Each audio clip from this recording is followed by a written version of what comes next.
ప్రపంచ ఆర్థిక వ్యవస్థలో తెర వెనుక ఏదో పెద్ద విషయమే జరుగుతోంది. అదేంటంటే ప్రపంచవ్యాప్తంగా ఉన్న సెంట్రల్ బ్యాంకులు ఊహించని రేంజ్లో రికార్డు స్థాయిలో బంగారం కొంటున్నాయి. ఇది మామూలు ఇన్వెస్ట్మెంట్ కాదు, అస్సలు కాదు. ఇది ఒక పెద్ద వ్యూహాత్మక మార్పుకు సూచన. సో ఈరోజు మనం ఈ కొత్త స్వర్ణయుగం వెనక ఉన్న అసలు కథేంటో చూద్దాం. అసలు ప్రశ్న ఒక్కటే, ఎందుకు ఇంతలా బంగారం ఎందుకు కొంటున్నాయి? ప్రపంచ ఆర్థిక వ్యవస్థలో ఇంత పెద్ద మార్పు రావడానికి కారణమేంటి?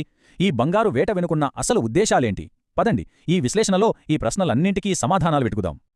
ఒక్కసారి ఈ నంబర్ చూడండి, 1045 టన్నులు, 1045 టన్స్. ఇది 2024లో సెంట్రల్ బ్యాంకులు కొన్న బంగారం. ఇది మొదటిసారి కాదు, ఇది వరుసగా 3వ సంవత్సరం కొనుగోళ్లు 1000 టన్నులు దాటడం. అంటే ఇదేదో అప్పటికప్పుడు వచ్చిన ట్రెండ్ కాదు, ఖచ్చితంగా కాదు. ఇది ప్రపంచ ఆర్థిక వ్యవస్థలో వస్తున్న ఒక పెద్ద మార్పుకు సంకేతం. సరే, ఈ బంగారు రహస్యాన్ని ఛేదించడానికి మనం ఏం చూడబోతున్నామో చెప్తాను. ముందుగా ఇది నిజంగానే ఒక కొత్త స్వర్ణయుగమా అని చూద్దాం. తర్వాత పాతతరం దేశాలకి, కొత్తగా దూసుకొస్తున్న దేశాలకి మధ్య తేడా ఏంటో తెలుసుకుందాం. అసలు ఈ కొనుగోళ్ల వెనుక కారణమేంటి? ముఖ్యంగా చైనా కోణమేంటి? చివరగా తర్వాత ఏం జరగబోతోంది? వీటన్నింటినీ వివరంగా చూద్దాం. ఓకే, సెంట్రల్ బ్యాంకుల బంగారం ప్రపంచాన్ని మనం 2 టీమ్స్గా చూడొచ్చు. ఒకవైపు ఓల్డ్ గార్డ్, అంటే ఎన్నో ఏళ్లుగా బంగారాన్ని భారీగా నిల్వ ఉంచుకుని కాపాడుకుంటున్న దేశాలు.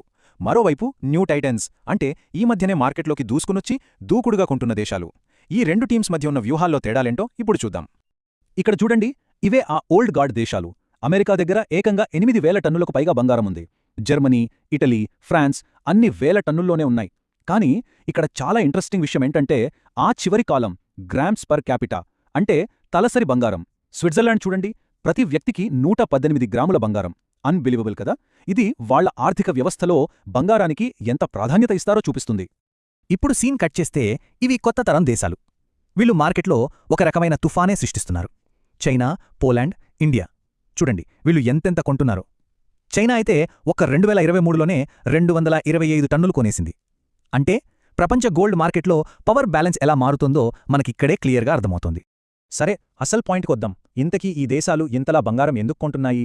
ఇదేదో సింపుల్ ఇన్వెస్ట్మెంట్ కాదు. దీని వెనుక చాలా పెద్ద స్ట్రాటజీ ఉంది. ముఖ్యంగా 3 కారణాలు.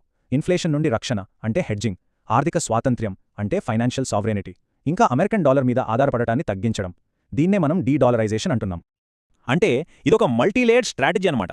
బంగారం అనేది ఒక ఫైనాన్షియల్ షీల్డ్ లాంటిది. ఇది ఇన్ఫ్లేషన్ నుండి దేశాలను కాపాడుతుంది. ఇప్పుడున్న పరిస్థితుల్లో, అంటే ఎక్కడ చూసినా గొడవలు, టెన్షన్లు, ఎప్పుడు ఏ దేశం మీద ఆంక్షలు విధిస్తారో తెలియని పరిస్థితి. ఇలాంటి టైంలో బంగారం ఒక సేఫ్ హెవెన్, ఒక సురక్షితమైన ఆశ్రయం. అన్నిటికన్నా ముఖ్యంగా ఇది దేశాలకు తమ కాళ్ల మీద తాము నిలబడే స్వేచ్ఛనిస్తుంది. వాళ్ళ ఫారిన్ రిజర్వ్స్ను డైవర్సిఫై చేసుకోవడానికి హెల్ప్ చేస్తుంది. బంగారం విషయంలో యాటిట్యూడ్ ఎంతలా మారిపోయిందో చెప్పడానికి చెక్ నేషనల్ బ్యాంక్ కథ ఒక పర్ఫెక్ట్ ఎగ్జాంపుల్. ఆలోచించండి, 1990ల చివర్లో వాళ్ళు తమ దగ్గరున్న బంగారాన్ని ఔన్సుకు కేవలం $290కే అమ్మేశారు. కానీ ఇప్పుడో అదే బంగారాన్ని ఔన్సుకు $4300 పైగా పెట్టి తిరిగి కొంటున్నారు. ఒకప్పుడు చులకనగా అమ్మేసి ఇప్పుడు $1000 పోసి కొనడమంటే బంగారం విలువను తక్కువ అంచనా వేస్తే ఎంత పెద్ద తప్పు జరుగుతుందో చెప్పడానికి ఇంతకన్నా మంచి ఉదాహరణ అవసరం లేదు. రైట్, ఇప్పుడు మనం ఈ కొత్త తరం దేశాల్లో లీడర్గా ఉన్న చైనా మీద ఫోకస్ చేద్దాం. వాళ్ల గోల్డ్ స్ట్రాటజీ చాలా చాలా ఇంట్రెస్టింగ్. వాళ్ళు ఎంత కొంటున్నారన్నది మాత్రమే కాదు ముఖ్యం, ఎలా కొంటున్నారు, ఎంత ప్లాన్డ్గా కొంటున్నారన్నదే అసలు విషయం. ఇది ఒక లాంగ్ టర్మ్ గేమ్. ఈ టైం లైన్ చూడండి, చైనా ఎంత కమిట్మెంట్తో ఉందో క్లియర్గా చూపిస్తుంది. నవంబర్ 2024లో మొదలుపెట్టి డిసెంబర్ 2025 వరకు, అంటే వరుసగా 14 నెలల పాటు ప్రతి నెల బంగారం కొంటూనే ఉన్నారు. ఇది యాదృచ్ఛికంగా జరగలేదు. ఇది ఒక పక్కా ప్లాన్తో కన్సిస్టెంట్గా చేస్తున్న పని. అయితే ఇక్కడ మనం ఒక షాకింగ్ విషయం గమనించాలి. చైనా ఇంత భారీగా కొంటున్నా వాళ్ల మొత్తం ఫారిన్ రిజర్వ్స్లో బంగారం వాటా ఎంతో తెలుసా? కేవలం 5-6% మాత్రమే. అంటే మిగిలిన 94% ఇంకా వేరే కరెన్సీల్లోనే ఉంది.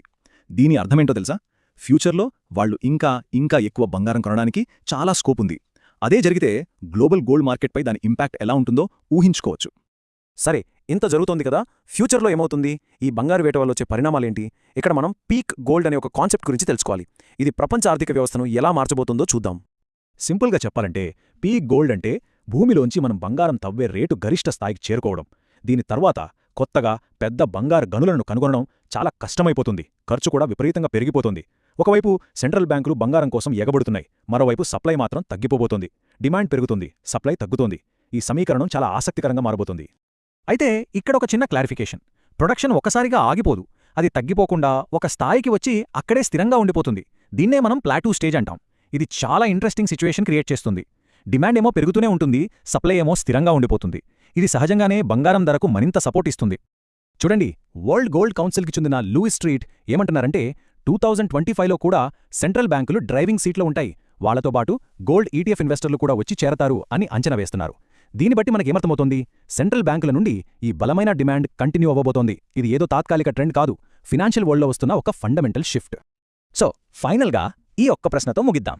దేశాలని తమ ఆర్థిక భద్రత కోసం ఇలా బంగారు కోటలు కట్టుకుంటున్నాయి. ఇది రాబోయే ప్రపంచ ఆర్థిక భవిష్యత్తు గురించి మనకు ఏం సంకేతమిస్తోంది? ఆలోచించండి. ఇది కేవలం బంగారం గురించి మాత్రమే కాదు. ఇది మారుతున్న ప్రపంచ అధికార సమీకరణాల గురించి, మారుతున్న ఫైనాన్షియల్ వరల్డ్ ఆర్డర్ గురించి. అసలు కథ ఇప్పుడే మొదలైంది.